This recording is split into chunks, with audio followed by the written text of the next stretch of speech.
सभी दोस्तों से मैं अपने कुसुम लोकगीत चैनल पे आप लोग का स्वागत करती हूँ। हम दोनों सहेली सुनाने चल रही हूँ लड़का बेटवा के विवाह गीत। बहुत प्यारा सा गीत है। गीत अच्छी लगे तो कमेंट में ज़रूर बताइए दोस्तों कि गीत कैसा लगी। आइए गीत को सुनाती हूँ।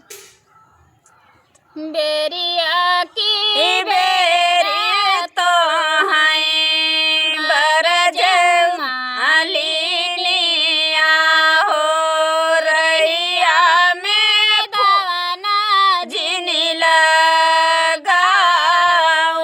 जी। बेरिया की बेर तो हैं बरज मालिनिया हो रही